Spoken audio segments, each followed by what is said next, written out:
ಒಂದೇ ಒಂದು ದಿನದಲ್ಲಿ ಅಂದರೆ ಕೇವಲ 24 ಗಂಟೆಗಳಲ್ಲಿ ಸಂಸದ ಕುಮಾರಸ್ವಾಮಿ ಉಲ್ಟಾ ಹೊಡೆದಿದ್ದಾರೆ. ಈ ಮೂಲಕ ಕುಮಾರಸ್ವಾಮಿ ಬಿಜೆಪಿ ಪಕ್ಷಕ್ಕಲ್ಲ, ತಮ್ಮ ಪಕ್ಷಕ್ಕೆ ಅಂದರೆ ಜೆಡಿಎಸ್ ಕಾರ್ಯಕರ್ತರಿಗೆ ಶಾಕ್ ಕೊಟ್ಟಿದ್ದಾರೆ. ಇನ್ನು ನಿನ್ನೆಯಷ್ಟೇ ದೆಹಲಿಯಲ್ಲಿ ಕುಮಾರಸ್ವಾಮಿಯವರು ರೋಷಾವೇಶವನ್ನ ಪ್ರದರ್ಶನ ಮಾಡಿದ್ರು ಬಿಜೆಪಿ ವಿರುದ್ಧ. ಬಿಜೆಪಿ ಕೈಗೊಂಡಿರುವಂತಹ ಪಾದಯಾತ್ರೆ ವಿರುದ್ಧ ಕರ್ನಾಟಕದಲ್ಲಿ ಅಂದರೆ ಕರ್ನಾಟಕ ಬಿಜೆಪಿ ಆಯೋಜನೆ ಮಾಡಿರುವಂತಹ ಪಾದಯಾತ್ರೆ ಅಂದರೆ ಬೆಂಗಳೂರಿನ ಕೆಂಗೇರಿಯಿಂದ ಮೈಸೂರಿನವರೆಗೆ ಏನು ಪಾದಯಾತ್ರೆ ಕೈಗೊಳ್ಳೋದಾಗಿ ತೀರ್ಮಾನ ಮಾಡಿತ್ತು ಬಿಜೆಪಿ.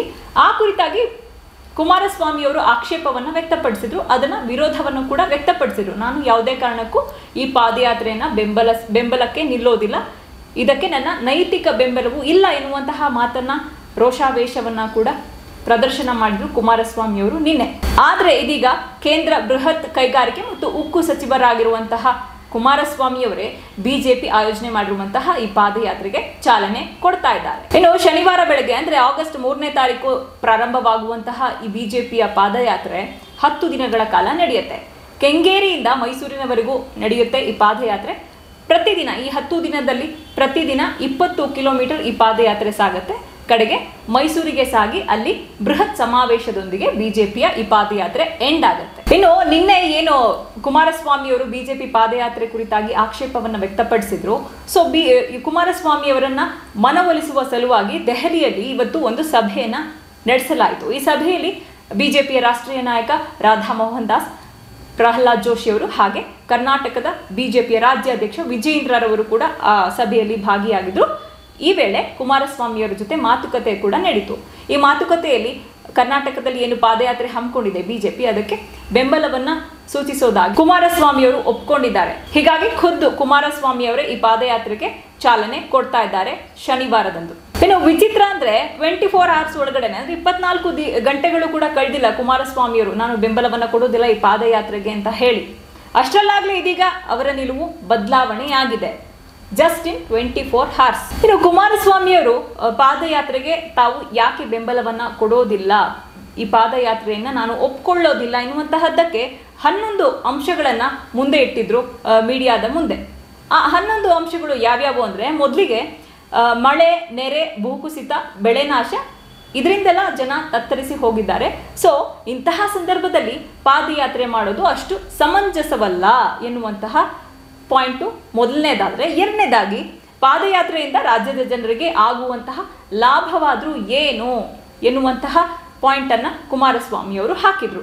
ಹಾಗೆ ಬಿಜೆಪಿ ಪಾದಯಾತ್ರೆಗೆ ಜೆಡಿಎಸ್ನ ನೈತಿಕ ಬೆಂಬಲವನ್ನು ಕೊಡೋದಿಲ್ಲ ಎನ್ನುವಂತಹ ಮಾತನ್ನು ಆಡಿದ್ರು.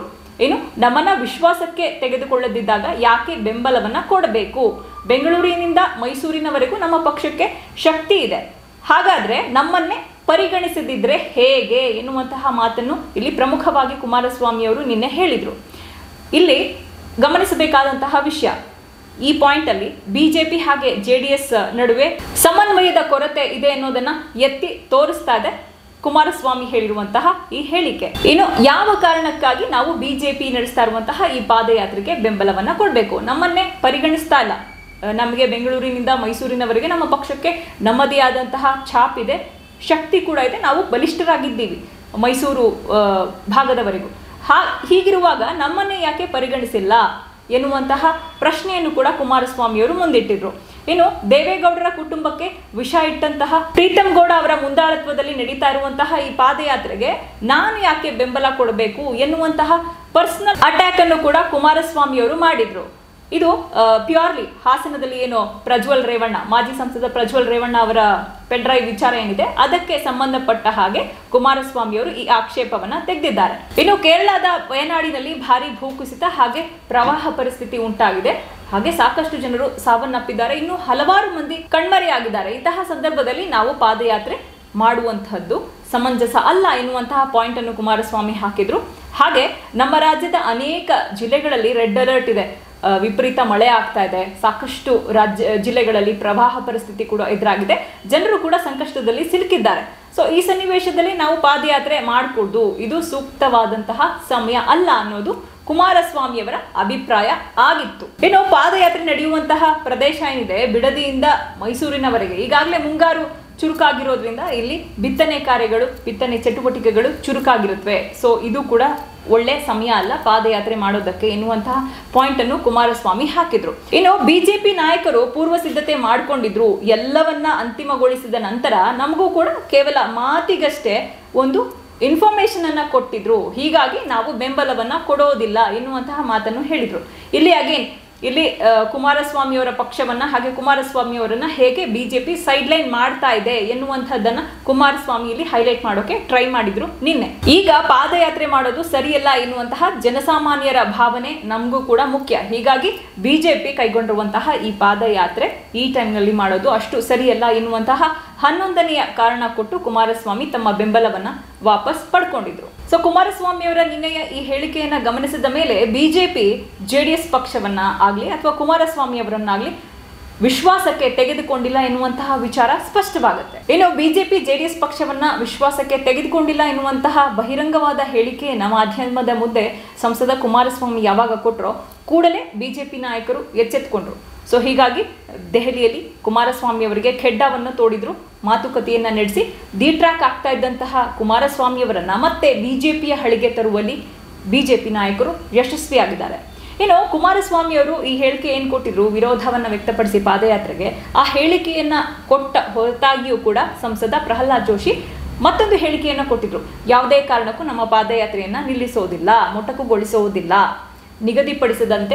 ನಿಗದಿಪಡಿಸಿರುವ ಹಾಗೆ ನಮ್ಮ ಪಾದಯಾತ್ರೆ ನಡೆಯುತ್ತೆ ಎನ್ನುವಂತಹ ಹೇಳಿಕೆಯನ್ನು ಕೂಡ ಕೊಟ್ಟಿದ್ರು. ಇನ್ನು ಇಂಟ್ರೆಸ್ಟಿಂಗ್ಲಿ ಕುಮಾರಸ್ವಾಮಿ ಅವರು ಕಳೆದ ವರ್ಷ ವಿಧಾನಸಭೆ ಚುನಾವಣೆ ಸಮಯದಲ್ಲಿ ಪ್ರಹ್ಲಾದ್ ಜೋಶಿ ಅವರನ್ನ ಪೇಶ್ವೆ ಬ್ರಾಹ್ಮಣ ಎನ್ನುವಂತಹ ಮಾತನ್ನ ಆಡಿ ಅವರನ್ನ ಟೀಕೆಗೆ ಗುರಿ ಮಾಡಿದ್ರು.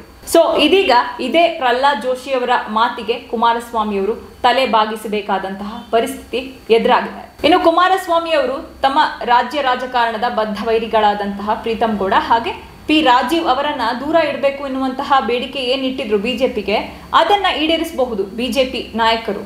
ಸೊ ಪ್ರೀತಮ್ ಗೌಡ ಹಾಗೆ ರಾಜೀವ್ ಅವರನ್ನ ಪಾದಯಾತ್ರೆಯಿಂದ ದೂರ ಇಡಬಹುದು. ಆದ್ರೆ ನಿನ್ನೆ ಕುಮಾರಸ್ವಾಮಿ ಅವರು ಏನು 11 ಅಂಶಗಳನ್ನ ಉಲ್ಲೇಖಿಸಿ ತಮ್ಮ ಬೆಂಬಲವನ್ನ ವಾಪಸ್ ಪಡೆದಿದ್ರೋ, ಆ 11 ಪ್ರಶ್ನೆಗಳಿಗೆ 11 ವಿಚಾರಗಳಿಗೆ ಸಡನ್ ಆಗಿ ಕೇವಲ 24 ಗಂಟೆಗಳಲ್ಲಿ ಹೇಗೆ ಉತ್ತರ ಸಿಕ್ತು ಎನ್ನುವಂಥದ್ದೇ ಆಶ್ಚರ್ಯಕರವಾಗಿದೆ. ಏನೇ ಆಗ್ಲಿ ಬಿಜೆಪಿ ಅವರು ಕೈಗೊಂಡಿರುವಂತಹ ಪಾದಯಾತ್ರೆ ಕುರಿತಾಗಿ ಬಹಿರಂಗವಾಗಿ ಗುಡುಗಿದ್ದಂತಹ ಕುಮಾರಸ್ವಾಮಿ ಅವರಿಂದಲೇ ಇದೀಗ ಪಾದಯಾತ್ರೆಯನ್ನ ಉದ್ಘಾಟನೆಯನ್ನ ಮಾಡಿಸೋಕೆ ಹೊರಟಿದೆ ಬಿಜೆಪಿ. ಈ ಮೂಲಕ ತನ್ನ ತಾಳಮೇಳಕ್ಕೆ ತಕ್ಕಂತೆ ಬಗ್ಗುವ ಹಾಗೆ ಮಾಡಿದ್ದಾರೆ ಬಿಜೆಪಿ ನಾಯಕರು ಕುಮಾರಸ್ವಾಮಿ ಅವರನ್ನ. ಇನ್ನು ಬಿಜೆಪಿಯ ಹಳಿಯಿಂದ ಕೊಂಚ ಜಾರಿದ್ದಂತಹ ಕುಮಾರಸ್ವಾಮಿ ಅವರನ್ನ ಮತ್ತೆ ತಮ್ಮ ಹಳಿಗೆ ಬರುವಂತೆ ಮಾಡಿಕೊಂಡಿದ್ದಾರೆ ಬಿಜೆಪಿ ನಾಯಕರು.